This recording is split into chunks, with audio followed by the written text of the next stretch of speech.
ngiye kukwereka tekinike yagufasha kwinjiza aba subscribers benshi mu gihe gitoya bagera mu 1000 mu cyumweru cyangwa bashobora no kugira mu 5000 cyangwa birenga bitewe na tekinike uburyo wayikoresheje neza.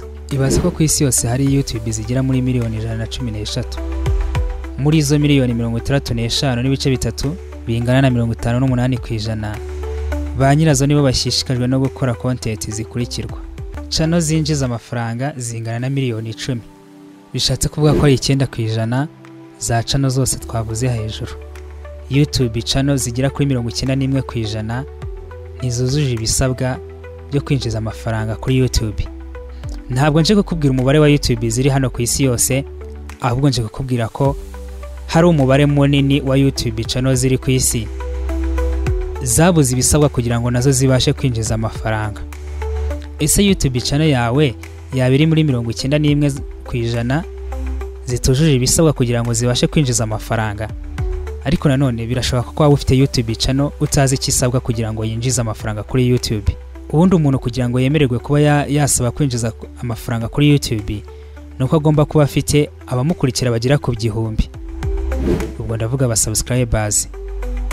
Ikindi kandi agomba kuba afite amasaha 4000 mu mezi 12 ashize cyangwa afite views miliyoni 10 kuri video ntoya arizo bakunda kwita short video mu minsi 90.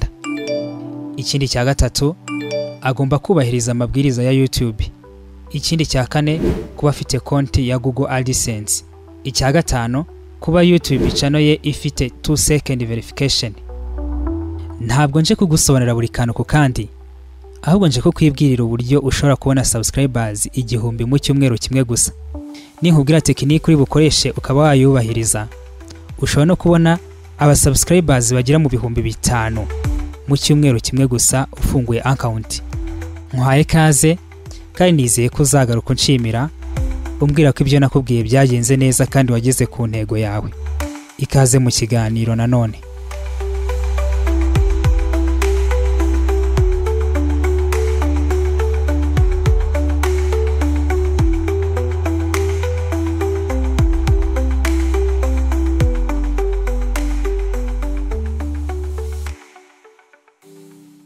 Nkuko nabigusezeranije, ngiye kukwereka tekinike yagufasha kwinjiza aba subscribers benshi mu gihe gitoya bagera mu 1000 mu cyumweru cyangwa bashobora no kugira mu 5000 cyangwa birenga bitewe na tekinike uburyo wayikoresheje neza. Ese wari uzi ko abantu babonye aba subscribers benshi barenga 1000 mu minsi 7 gusa nta studio bafite, nta microphone cyangwa kamera?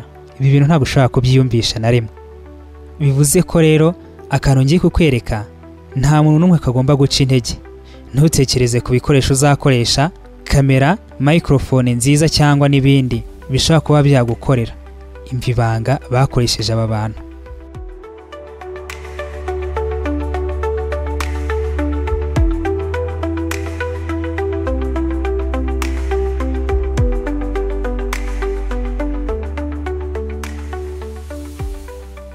Ibanga ni rimwe ryo gukoresha gusa ahangaha. Kuba ufite telefone gusa ugakora akantu bita remix. Remix ishobora gukoreshwa kuri video ndende, ariko cyane cyane kunda gukoreshwa kuri short video. Uyu munsi ndaguhishurira impamvu nawe ushobora gukoresha aka kantu bita remix ukabasha kwinjiza views nyinshi cyane ndetse zikaba zanaguhesha subscribers cyane kurusha uko wabitekerezaga. Abantu benshi baba bafite YouTube channel ariko barabuze subscribers. Tandukana no kubarizwa muri abo bantu bafite YouTube channel ariko babuze subscribers.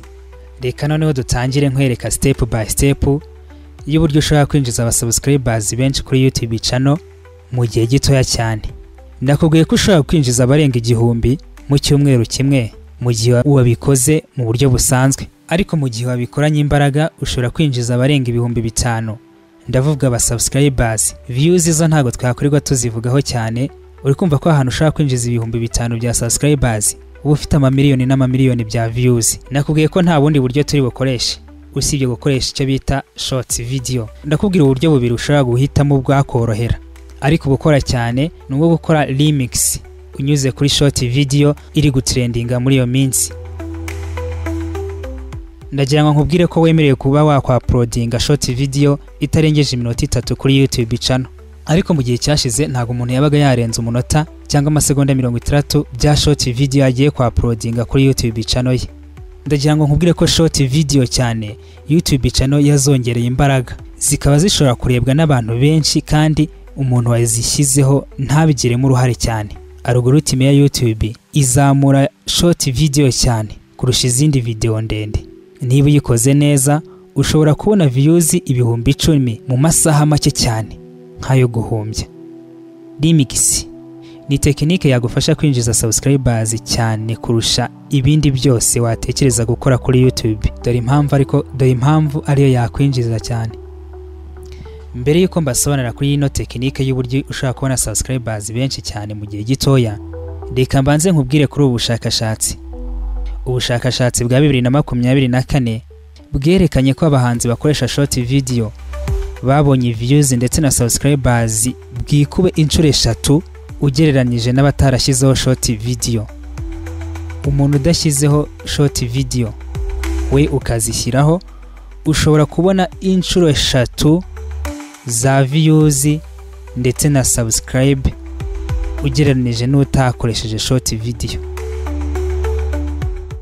Muri ubwo bushakashatsi kandi bagaragaza ko ababonye abasubscribers benshi mu gihe gitoya hifashishijwemo na remix. Urugero, Mike Towers yabonye abamukurikira cyangwa abasubscribers 1,700,000 bivuye ku majwi yakoreshejwe nka remix mu dushort video twe. Reka rero turebe uburyo dushobora kwinjiza abo basubscribers benshi mu gihe gito dukoresheje ino tekinike ya remix.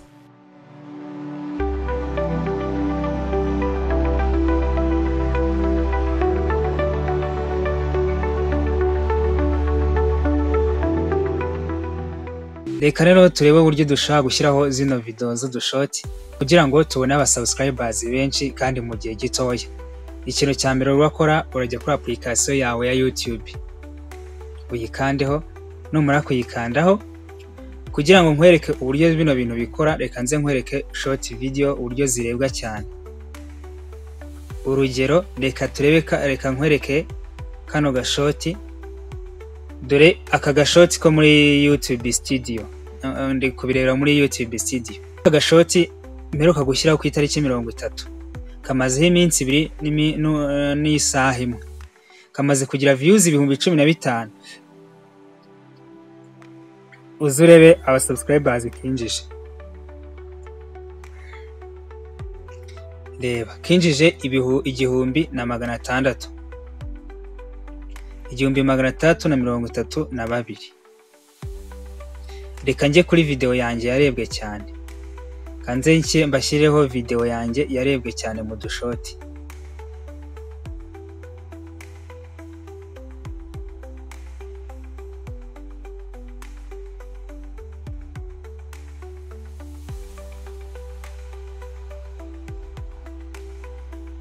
Reba nk'iyi ngiyi ifite 105, ifite like 20,000, ikagira comment 2,500.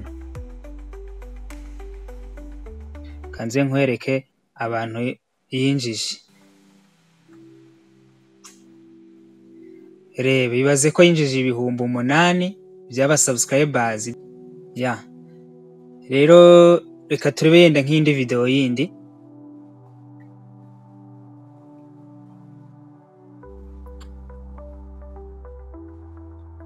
Urabona ko yinjije 1000, yarebwe n'ibihumbi 47, yinjiza 2,355 by'aba subscribers. Urabona ko dushoti rero dukora. Reka nsubire kuri YouTube noneho twirebera uburyo dushaka gukora agashoti video. Ushobora kujya kuri YouTube yanjye nakoze, nkareba video mperuka gukoraho. Urugero, mperuka gukora, reba nk'aka ngaka. Reba nk'iyi mperuka gukora y'umuziki.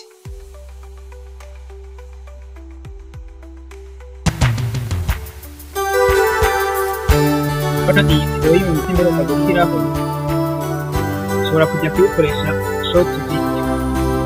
Ndaza akanda kuri remix, nkavuga ngo nkakanda kuri no step ya kabiri, use the sound from this video.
Nta kibazo kuko ni gospel bari kuririmba Yesu cyangwa Yezu. Noneho nemeze,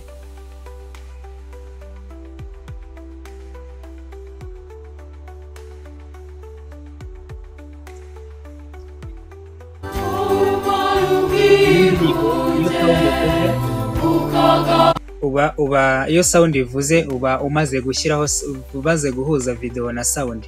Hano ndaza nshyiraho title, niyo nashyiraho mu music ngenda shyiraho utuntu twose niboneye kugira ngo nihute mbereke, sibyo nta kibazo.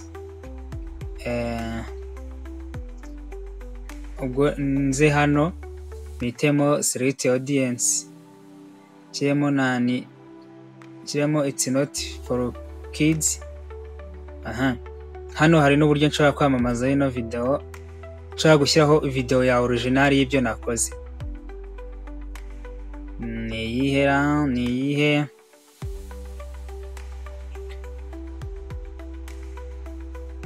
ndazanye selecting nje kuyihitamo,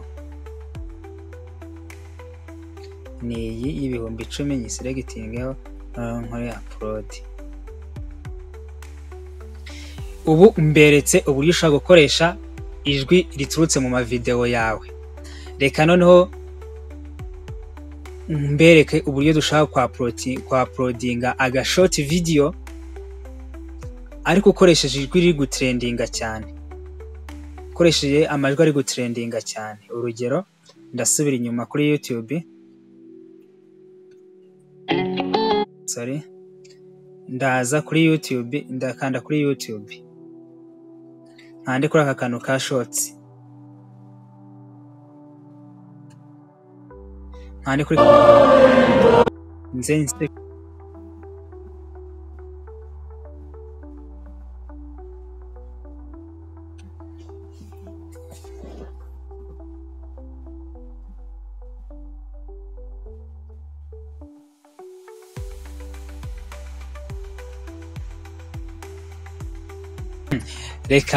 reka dushyireho akandi gashotsi kugira ngo tubyumve neza. Nababwiye ngo urajya kuri application yawe ya YouTube, nk'aka ngaka ninjiriyeho, ubu nashaka kugakoresha.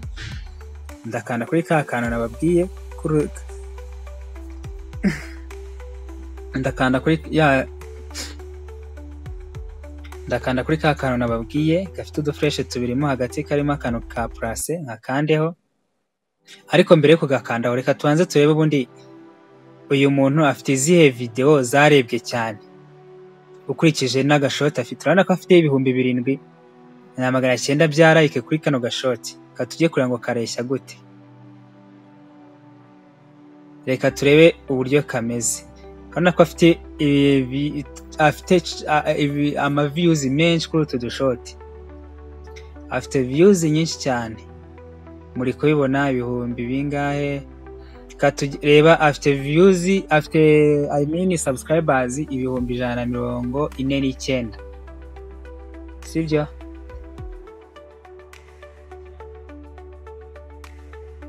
Reka duhitemo agafite subscribers, agafite views nyinshi ariko dukoresha.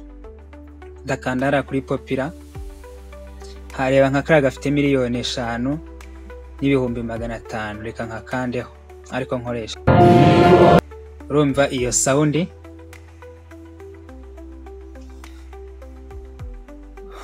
Ikintu ngiye gukora rero,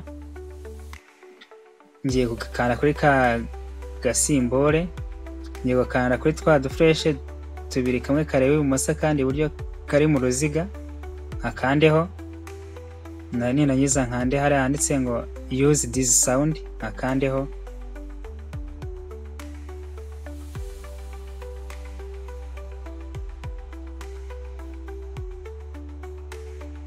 Next kurure kuyambaga neza, ninangiza da kuri kano kavi te, nindangiza nze hano nze gushaka title, kanishyireho Jesus Christian kugira ngo ibintu byanje byihute. Icyo ndi kubereka no uburyo bikorwa gusa, sibye ko nizi title n'ubundi kudushoti nta muntu ubona amagambo wanditseho akururwa n'ifoto yari iriho cyangwa video. Nze nge hano muri audience bitemo it's not for kids, it's not made for kids, nemeze. Nshobora kwamamarizaho indi video ugashyira kuri kino kantu kanditseho related video, nkagakandaho, nkahitanza nkahitamo yenda nk'akaye gashotera, reka mpitemo nk'aka, nkemeza. Mu gihe kari kurebwa, reka nsure YouTube channel yanjye, murebe YouTube channel yanjye yitwa JPeace 24 Studio, ni iyi ngiyi. Nyikandeho, nimara kuyikandaho uze urebe muri video z'udushoti na uploadinze ndi kwigiraho, urebe turi kwigiraho, reba kugira ngo urebe ukuntu birebwa. Urugero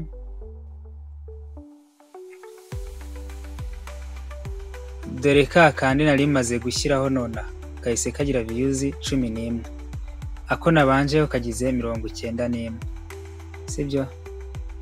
Kugira ngo urebe iminota bimazeho, reka nkwereke iminota bimazeho. Reba kara gafite iminota 18 kamaze kugira views 98, iminota 13 kagize akandi kagize abantu views 12.